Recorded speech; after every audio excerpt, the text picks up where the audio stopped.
네, 안녕하십니까. 저는 심우열 매니저라고 하고요. 플래닛에서 영업과 마케팅 업무 맡아서 진행을 하고 있습니다. 제가 이제부터 데이터 시각화 기획에 대한 기본적인 원칙이나 그리고 이 경영 정보 대시보드로 가는 건 어떤 특징들이 있는지에 대해서 간략하게 설명을 먼저 드려보도록 하겠습니다.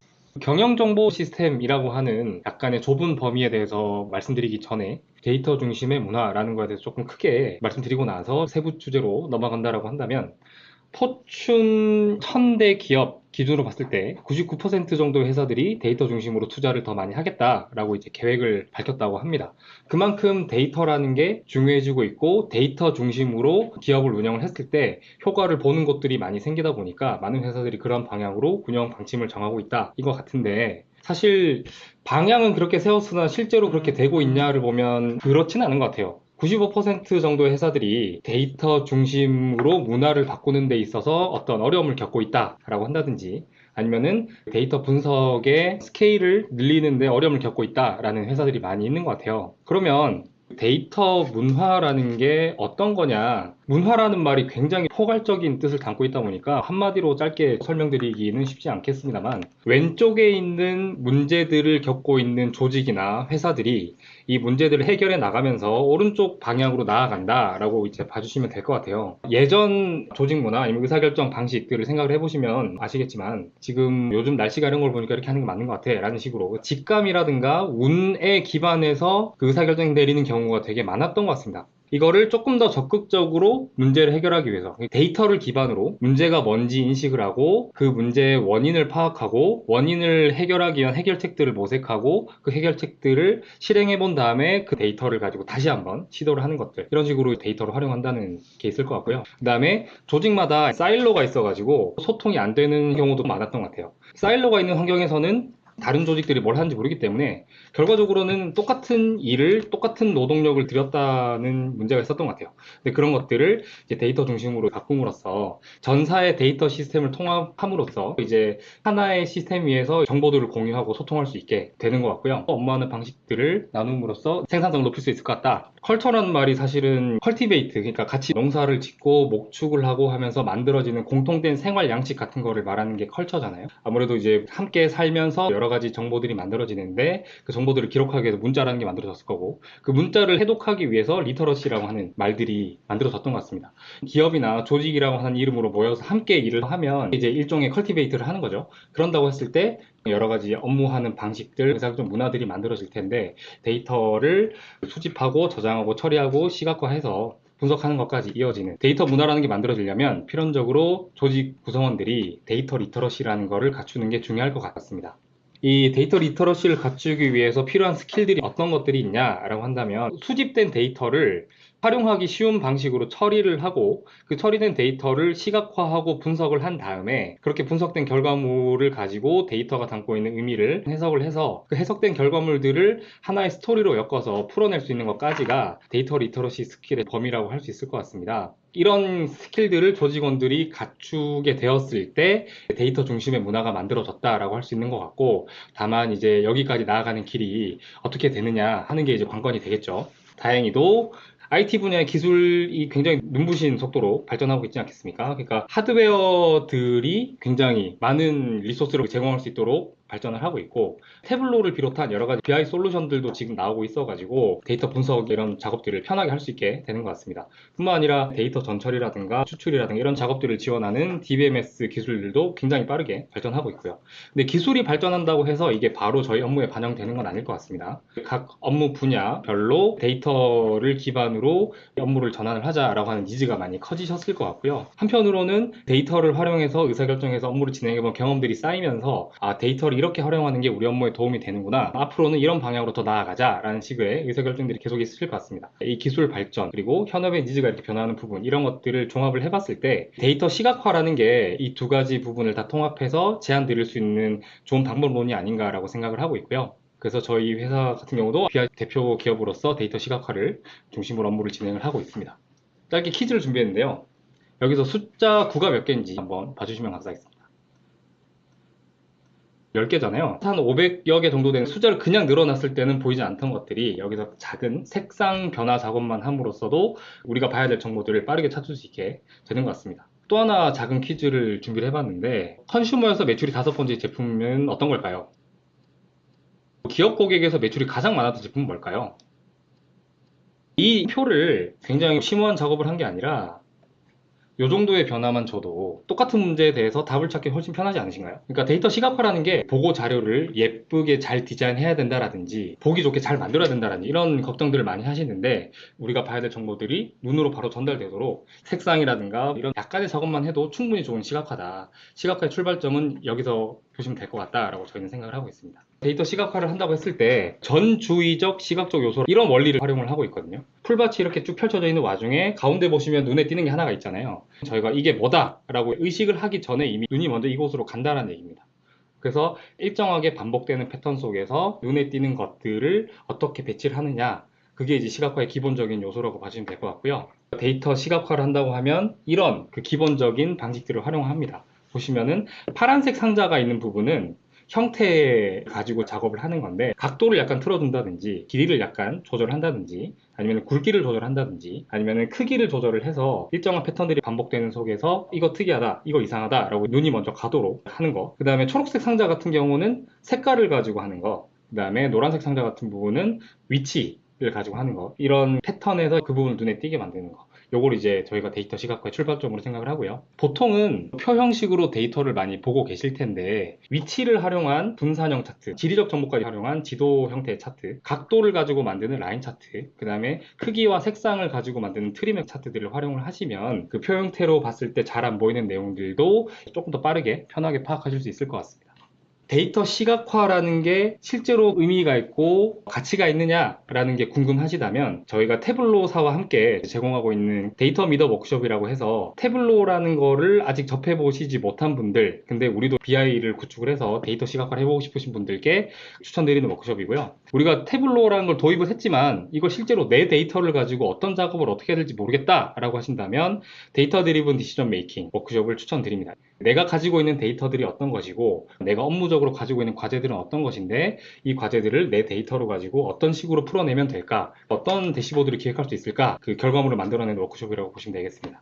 그리고 또 한 가지 저희가 자체적으로 준비한 교육이 있는데요. 플래닛 아카데미라고 하는 곳이 있습니다. 여기에 데이터 시각화가 무엇인가 라는 강의를 저희가 준비해서 올려놨어요. 태블로에서 제공하는 다양한 차트들이 있겠지만 이 차트들을 어떨 때 어떻게 쓰는 게 좋은지, 그리고 이 차트들을 활용해서 대시보드라고 하는 건 어떻게 기획하는 게 좋은지, 이런 것들을 가지고 7개 정도 세션으로 준비를 했거든요. 이거는 지금 무료로 제공드리고 있으니까 필요하신 분들은 들어주시면 좋을 것 같습니다. 앞서서 저희가 길이, 각도, 크기, 색상 이런 것들을 활용해서 시각화를 한다고 말씀드렸었는데 저희가 마케팅 부서인데 마케팅에 맞는 대시보드는 어떤 건가요? 라든지 저희가 HR인데 HR에 맞는 시각화는 어떤 건가요? 라고 질문 주시는 분들이 있는데 어떤 산업이나 어떤 기능, 어떤 부문에 맞는 대시보드가 따로 있는 건 아니고요. 추이를 봐야 되는지 상관관계를 봐야 되는지 아니면 양적인 비교를 해야 되는지 등등등 분석 맥락에 맞춰서 먼저 차트를 구성을 하게 됩니다. 화면 가운데도 보시면 아시겠지만 비교, 분포, 구성, 관계 크게 4가지 영역으로 나눴을 때 어떤 방식으로 우리가 이 내용을 보려고 하느냐에 따라서 구체적인 차트를 선택을 하시게 될 거고요. 조금 더 디테일하게 보게 된다면 이 내용은 이제 태블로 퍼블릭의 비주얼 버케블러리라고 하는 곳에서 참고를 해서 자료를 만들었습니다. 추이를 본다라고 하면 주로는 이 라인 차트를 많이 보시겠죠. 그리고 이 막대 차트라든지 아니면 캘린더 차트 형식의 히트맵도 많이 쓰고 있습니다. 상관관계를 본다라고 하면 주로는 이 분산형 차트 스캐터 플롯을 많이 보실 거고 이 막대와 라인을 한 군데 둠으로써 막대가 커질 때 라인도 같이 올라가는지 내려가는지 상관관계를 추이와 함께 보는 차트겠죠. 그 다음에 순위는 아무래도 양적인 비교를 하는 걸 텐데 주로는 막대 차트를 많이 쓰겠지만 도트 스트립이라고 하는 차트를 쓰는 것도 좋다고 추천을 드리고 있습니다. 규모 비교도 많이 하시는 형식인데 세로 막대 차트든 가로 막대 차트든 많이 쓰고 계시고 근데 이 막대 차트를 만드실 때 디자인적으로 조금 아쉽다, 조금 더 다양하게 쓰고 싶다라고 할 때 약간의 활용을 통해서 막대 사탕 같은 형식의 차트도 종종 쓰고 계십니다. 그리고 비중을 볼 때는 태블로에서 가장 많이 쓰게 되는 게 이 도넛 모양의 차트일 것 같고요. 그 다음에 또 저희가 많이 추천드리는 게 이 100% 누적 막대 차트입니다. 그리고 앞서서 설명드린 것처럼 이 색깔과 크기를 가지고 만드는 트리맵도 종종 쓰게 되는 형식입니다. 분포를 보려고 하면 중간점에서부터 얼마나 멀리 떨어져 있는지를 보는 박스 플롯이라든지 아니면 도트 스티비라든지 이런 누적 라인 차트도 많이 보시는 것 같습니다. 편차를 본다라고 하면은 버터플라이 차트라든지 그 다음에 워터폴 차트도 많이 쓰시는 것 같고요. 그리고 태블로가 자랑하는 시각화 방식이라고 한다면 바로 이 지도 차트가 있겠습니다. 지도 위에 국경선이나 어떤 행정구역의 선을 그대로 따서 색상을 입힌다든지 지도에 마크를 찍는다든지 좌표 정보를 가지고 영역을 만드는 차트를 쓰고 있고요. 업무 흐름이라든가 작업의 흐름을 본다라고 하면 이런 생키 차트도 많이 쓰고 있습니다. 태블로 24.2 버전에는 이 생키 차트라고 하는 게 태블로 익스텐션으로서 기본 차트 중에 하나로서 추가가 됐다고 합니다. 많은 사용자분들께서 이 생키 차트를 기다려주셨는데 24.2 버전부터는 조금 더 편하게 활용하실 수 있다는 점도 알아두시면 좋을 것 같습니다. 요약을 하자면 내가 어떤 맥락에서 데이터들을 보고 싶으냐, 그 차트에 대해서 다양한 설명들을 많이 드렸습니다만 내가 보려고 하는 지표나 항목이 몇 개 정도로 나눠질 수 있느냐에 따라 가지고 쓰기 좋은 차트들을 고르실 수가 있거든요. 3개에서 5개 정도일 때는 어떤 차트를 쓰는지, 6개에서 10개 정도일 때는 어떤 차트를 쓰게 되는지, 그리고 10개에서 20개 정도 넘어갈 때는 또 어떤 차트를 쓰는 게 좋은지를 잘 봐두셨다가 나중에 실제로 시각하실 때 활용해 보시면 좋을 것 같습니다. 이 차트들을 엮어서 결과적으로는 이제 하나의 대시보드라고 하는 결과물을 만들어내야 되잖아요. 아무래도 PPT나 엑셀 작업을 하실 때도 비슷하게 하실 것 같은데 왼쪽 위에서부터 오른쪽 아래로 읽어 내려가는 식으로 중요하고 요약된 지표를 화면의 왼쪽 위에 놓고 그거를 오른쪽 아래로 내려가면서 조금 더 세분화된 정보들을 배치하는 식으로 기본적으로 구성을 하게 되고요. 대시보드의 컨텐츠라고 한다면 데이터가 담고 있는 사실들을 잘 드러냈으면 좋겠고 거기에 더해서 어떤 가설들을 세우신 게 있으시다면 그 가설들이 대시보드를 통해서 증빙이 될 수 있도록 만드시는 것도 좋을 것 같습니다. 저희가 이제 기본적으로 대시보드 만드는 원칙에 대해서 이렇게 설명을 드렸지만 실제로 보고 자료라든가 이런 것들을 만든다고 했을 때 어떤 분이 보느냐에 따라서 만드시는 양식들이 조금씩 다르시잖아요. 경영진이 보는 보고 자료인지 관리자가 보는 자료인지 실무자가 보는 자료인지에 따라서 만드는 방식이 조금씩 달라질 것 같습니다. 대시보드 또는 썸머리 뷰라고 하는 거가 있을 거고 그리고 일자별, 주차별, 월별, 분기별, 연도별로 조회하는 정형 보고서라는 게 있을 거고 실무자 분들께서 본인들이 관리하시고 있는 지표나 항목들에 대해서 실시간으로 조회하는 형태가 없는 형식의 비정형 자료들도 있을 것 같습니다. 오늘은 경영정보 대시보드에 대한 웹이다니까 경영정보 시스템에 대해서 조금 더 집중해서 말씀을 드려보겠습니다. 제가 이 자료를 준비를 하면서 경영정보 시스템이라는 게 뭐지? 이걸 어떻게 정리해서 설명드리는 게 좋을까를 고민을 하다가 요즘 많은 분들이 활용하시겠지만 챗GPT한테 한번 물어봤어요.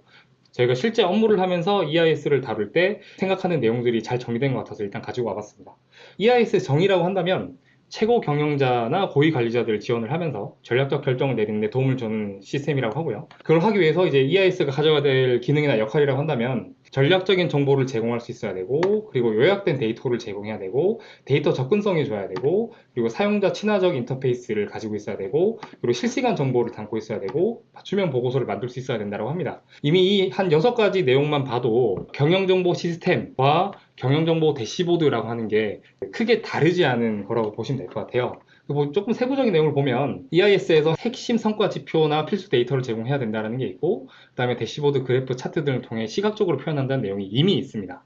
그리고 마케팅, 세일즈, HR, SCM 등등의 다양한 분야들에서 나오는 데이터들을 EIS를 통해서 통합할 수 있어야 된다는 얘기인 것 같고 의사결정을 하시는 임원분들 같은 경우는 대시보드를 딥하게 들여다볼 시간이 없으시기 때문에 아무나 편하게 사용할 수 있는 인터페이스가 중요하다는 얘기들이 있는 것 같아요. 그래서 이렇게 종합해서 봤을 때 경영정보 대시보드라고 한다면 EIS 시스템의 거의 대부분을 차지하는 내용이 아닌가 싶고요. 간단하게 한번 질문을 좀 드리겠습니다. EIS가 구축되어 있으신가요? 지금 쓰고 계신 EIS에서 요게 조금 아쉽다. 특히나 태블로 쓰고 계신 분들 중에서도 저희가 태블로 써봤는데 이런 게 좀 아쉽더라. 이런 것도 있으시면 또 주시면 감사할 것 같고요. 아까 봤던 장표를 다시 가지고 왔어요. 경영정보 대시보드라고 한다면 아무래도 경영팀과 관리자들이 보는 시각화 자료일 수밖에 없고 지표 현황을 한눈에 조망할 수 있도록 잘 구성이 되어 있어야 한다라는 게 있고 아까 말씀드린 것처럼 마케팅, 세일즈, HR, SCM 등등의 다양한 분야의 지표들을 한 번에 조회할 수 있게 잘 구성이 되어 있어야 된다라는 게 있을 거고 그리고 임원분들이 직접 보셔야 되기 때문에 복잡한 필터가 적용된다든지 아니면 드릴다운이 들어가서 이렇게 화려하게 구성될 필요는 없다라는 게 있을 것 같고 그리고 웬만하면 사사치 봐야 되는 표 형식보다는 차트 형태로 시각화가 많이 된 화면이면 좋을 것 같다라는 내용이 있을 것 같습니다. 저희가 이 대시보드 같은 경우도 POC를 하면서 만들었던 대시보드예요. 보시면은 오른쪽에 있는 캡션 같은 경우는 제가 앞선 장표에서 그대로 가지고 온 내용입니다. 이게 실제로 얼마나 통하는지 한번 보시면 좋을 것 같은데 관계사 손익이 얼마다 전체 매출이 얼마고 영업이익이 얼마고 우리 회사 매출과 영업이익 시장에 대한 지표 우리 회사의 인원 현황 그리고 재고 현황까지 그 지표 현황을 한눈에 볼 수 있느냐, 그리고 다수 지표를 한 번에 볼 수 있느냐라는 내용을 봤을 때는 이 대시보드는 이런 내용을 충족하는 것 같습니다. 그리고 복잡한 필터나 드릴다운이 있느냐 보면은 위쪽에 연도랑 월에 대한 필터 정도가 있었을 것 같고, 그 다음에 라이브 대시보드에는 이 오른쪽 위에 있는 이 도넛에 마우스를 갖다 대면 도구 설명 형식으로 막대 차트가 조금 더 들어있긴 합니다만 그 외에 드릴다운이나 필터 자체는 없는 것 같습니다. 그리고 표가 일부 활용되긴 했습니다만 도넛이라든지 라인이라든지 막대라든지 이미지를 넣는다든지 등등의 방식으로 최대한 시각화를 많이 활용해서 만든 대시보드가 되겠습니다. 그래서 저희가 경영정보 대시보드를 만든다라고 하면 이런 요건들을 생각을 해서 기획을 해서 만드시는 게 좋을 것 같습니다.